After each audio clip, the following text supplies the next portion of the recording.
Bismillahirrahmanirrahim. Assalamu alaikum wa rahmatullahi wa barakatuhu. Welcome to the BA Glad Sani YouTube channel. Pet yatsa now to Desi Zaika with Insha. Video start karne brunch agar iti sign channel pet nahi chu. Sign YouTube channel karjo subscribe. Video karjo like te share bidi jo panun feedback. Az banao is hak muj the maz. Yemish recipe bo tohi sit share kar. To karo izish recipe start. Recipe बनाने खतर थो इस दानस पे pressure अत मज त्राव one इस तेल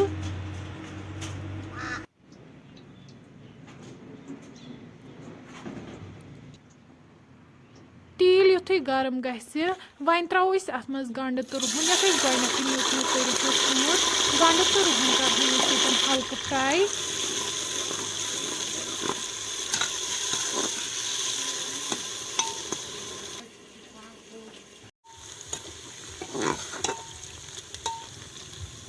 तुम हेको वुचित गंड तो रुहन हल्क फ्राई गोमुत अम पे त्राव वन अत मज हाक मंज यत गथी लकट लकट पीसेस थमित बनयित बी त्राव वन अत मज माज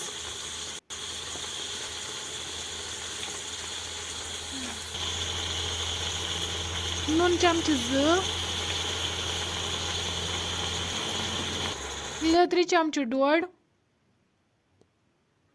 नून तो लेदर रलाव वन हाक मंजन ससल पे वन हाक मंज तो माज तीस कालस फ्राई करुन यीस कालस न तेल वापस दिए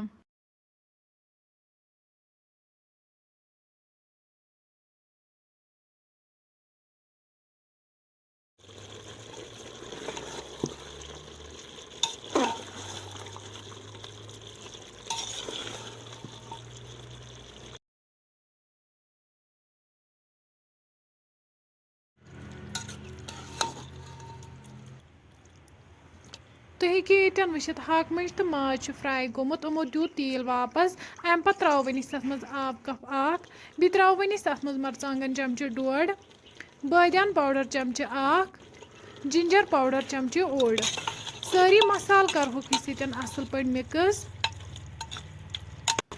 तुम हेको वुचित मसाल असल पे मिक्स गमित अम पे त्राव वन अत मज आब लीटर 1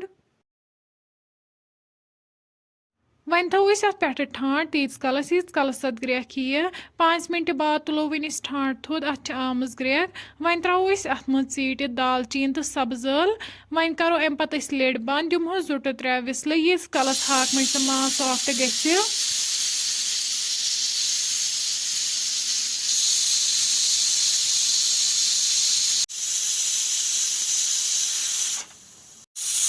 त्रे विसल बाद वालो वन प्रेशर दान पे बोन वन खुलाव यन लिड अम पे त्राव वन लास्टस पे अत मेथ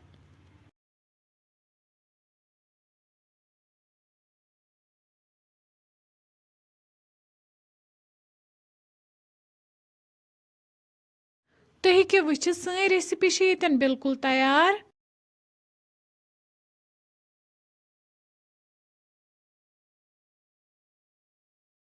वन करो ये गर्मा गर्म सर्व बत फ्रेंड्स अगर तुम सोन अजुक वीडियो पसंद आमुत सन यूट्यूब चैनल करो सब्सक्राइब वीडियो करो लाइक तो शेयर पे दीजो पन फीडबैक अल्लाह हाफिज।